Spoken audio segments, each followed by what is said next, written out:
I'm Aaron from PhoneDog.com, and let's say you walk into that Verizon store, you don't want to spend $200 or $300 for a 4G LTE device, and you think, well, they don't have anything for me. Think again, my friends. Here's the LG Lucid. This thing is available as of yesterday on Verizon Wireless for $79.99 after a $50 mail-in rebate. Now, this thing is packing a 1.2 gigahertz dual-core Snapdragon processor, a 4-inch display, a 5-megapixel camera with 1080p HD video recording, and it's available in a sub-$100 price package, which is pretty cool given the fact that it has 4G LTE connectivity. Now, is this a device for you? Maybe you should go with the Pantech Breakout, or maybe you should spend those extra $100 and get the HTC Resound or the Samsung Galaxy Nexus. We'll find out in the full review. But first, special thanks to our friends at Best Buy Mobile for hooking us up with phones like this for use in our One Paw Bandit giveaway game, which we give to you on the site. When you go into Best Buy Mobile, you'll walk out working. They'll help you set up your email, your web, your contacts, your camera settings, all the stuff you need on this device to make it great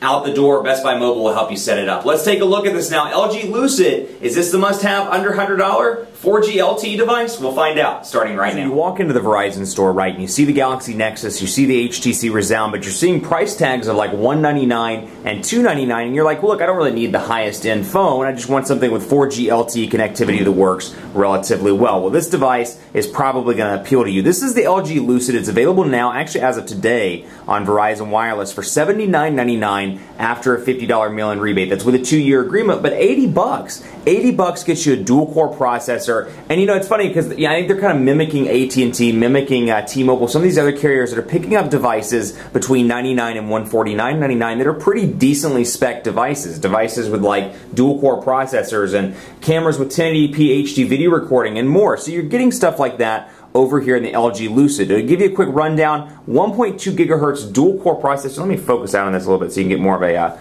in-depth look at the phone. 1.2 gigahertz dual-core Snapdragon processor. You've got a 5-megapixel camera with 1080p HD video recording. So now, you know, in terms of the megapixel front, not an 8-megapixel camera, but it does have 1080p HD video recording. It's got a 4-inch IPS display up here on the top, 262,144 colors, 480 by 800 pixels. Then you have a front-facing camera, and it's packing Android 2.3 with LG's custom user interface. Now, we've seen this interface before. It comes on the Revolution on the LG Spectrum, and you know I'm not a huge fan of it. I think it's kind of a quickly, kind of hastily put together user interface, but stay tuned because some of these new LG devices, like the LG Optimus 4X HD, which we saw at Mobile World Congress with Ice Cream Sandwich, brings in a new interface which seems to be much better. In my limited time with it, it seemed to be much more fluid, much more integrated with Ice Cream Sandwich as opposed to this, which I feel kind of works against gingerbread in a lot of ways. So this thing has a 1,700 milliamp hour battery, a little bit lower than what we've seen in some of the other 4G devices, but hopefully with that 4-inch display,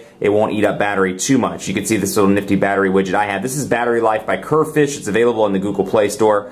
And it's showing 60% battery life right now. So we'll take a look at that at the end in part 2 and see where it's at when we're done with the review. Keep in mind, though, this is on full brightness and more. So all in all, it's a good-looking device. For $80, it's a pretty nicely styled device. It looks good. It's got a power button over here, chrome accents.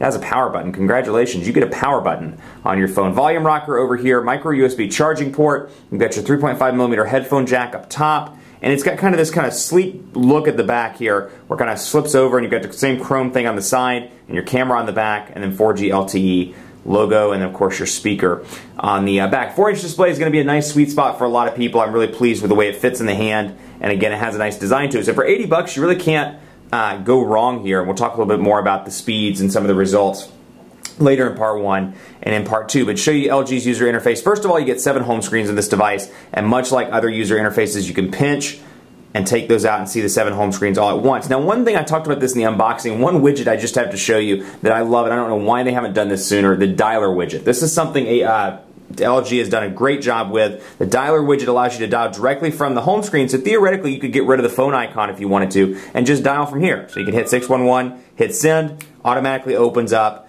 the phone application and allows you to dial. So that's a pretty nifty feature there. And then you can go down here and see the 4 buttons. You've got menu, home, back, and search. But dialer there, and then let's see some of the other widgets. LG has kind of an interesting look and feel when it comes to adding widgets or doing wallpaper changes, things like that. So you've got analog clock, app manager, battery life, which is what I downloaded. You've got some others, Bluetooth controller, calendar, digital clock. You're going to notice some Android stuff in here, and you're going to notice some LG custom widgets as well. Friends Plus, obviously an LG thing. Google Search, Google Plus, those are obviously Google things. Messaging, this is a pretty nifty widget I'll show you right here, and you can select the style. So they've done a pretty good job, much like HTC with Sense 3 and 3.5, you know, they have a bunch of different styles. So you have like a small messaging widget, a medium messaging widget, actually in this case a small and a large messaging widget. So we'll go ahead and click on that one just to show you what it looks like, and we'll come in here and we'll see this. Now you'll notice that it's kind of in a graph format right now. That's because I'm still in editing mode, so I can scroll back and forth through all these home screens and add and remove as I see fit. I can add widgets, shortcuts, folders, or wallpapers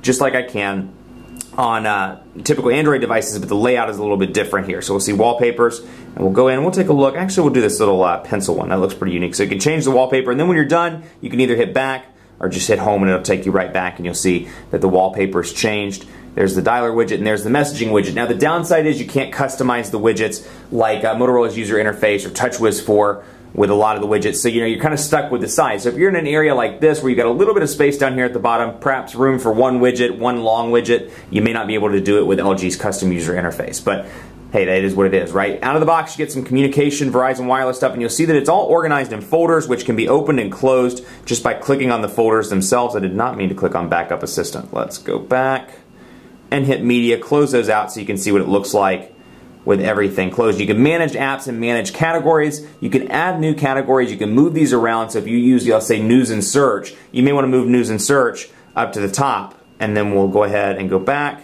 So News and Search is right there so you can easily access it. But Verizon wireless stuff out of the box, you get Amazon Kindle apps, Backup Assistant, Let's Golf 3, Mobile Hotspot, My Verizon Mobile, Plants vs. Zombies, VCast Tone, VZ Navigator as well. So you get some Verizon bloatware pre-installed on this device, and I'm assuming the games can be uninstalled. Let's take a look. Looks like they may not be able to. Let's see.